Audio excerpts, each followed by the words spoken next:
আমরা আগের পর্বে শুনেছিলাম ঠাকুরের ভাবান্তরে হয়েছিল এবং সমাধি হয়েছিল।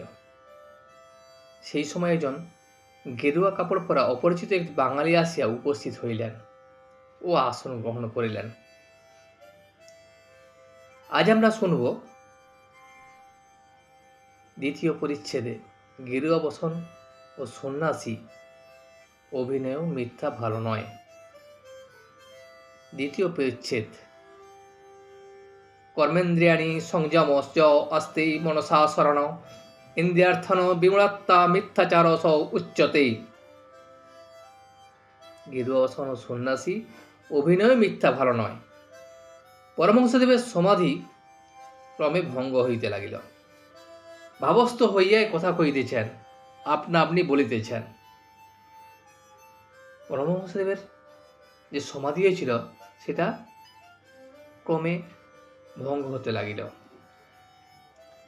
এবং ভাবস্থ হইয়াই কথা কহিতেছেন, নিজেকে নিজেই আপনা আপনি বলিতেছেন।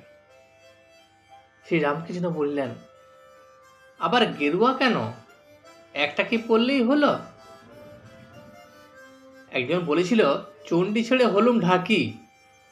আগে চণ্ডীর গান গাইতো, এখন ঢাক বাজায়। সকলে হাসিতে লাগিলেন। বৈরাগ্য ৩-৪ প্রকার। সংসারের জ্বালায় জ্বলে গেরুয়া বসন পড়েছে, সে বৈরাগ্য বেশি দিন থাকে না। হয়তো কর্ম নাই, গেরুয়া পরে কাশি চলে গেল। ৩ মাস পর ঘরে পত্র এলো, আমার একটি কর্ম হইয়াছে, কিছুদিন পরে বাড়ি যাইব, তোমরা ভাবিত হইও না। বৈরাগ্য এখানে ৩-৪ প্রকারের হয়।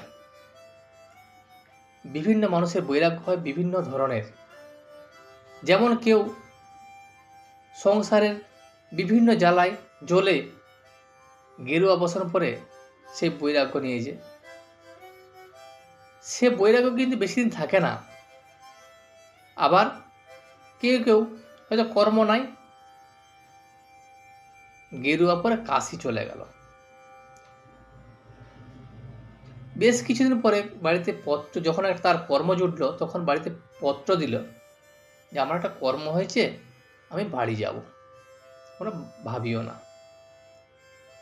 আবার সব আছে, কোনো অভাব নাই, কিন্তু কিছু ভালো লাগে না। সব থাকা সত্ত্বেও সংসারের কিছু জিনিস তার ভালো লাগে না। মন থাকে ঈশ্বরের দিকে, সে ভগবানের জন্য একলা একলাই কাঁদে। সেই বৈরাগ্য হলো যথার্থ বৈরাগ্য। মিথ্যা কিছুই ভালো নয়, মিথ্যা ভেক ভালো নয়। ভেকের মতো যদি মনটা না হয়, ক্রমে সর্বনাশ হয়। মিথ্যা বলতে বা করতে ক্রমে ভয় ভেঙে যায়।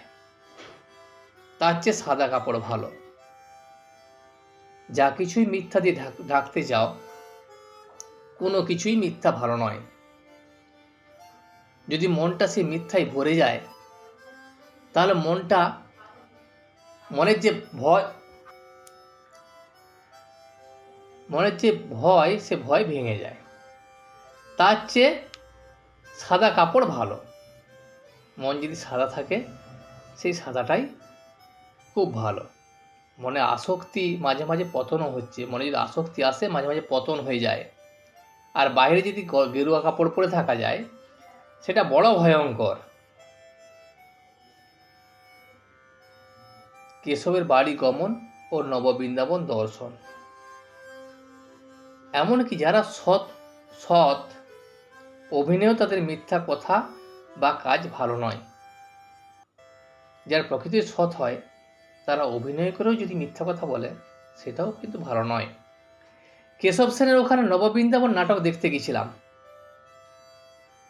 কি একটা আনলে ক্রস, আবার জল ছড়াতে লাগলো, বলে শান্তি জল।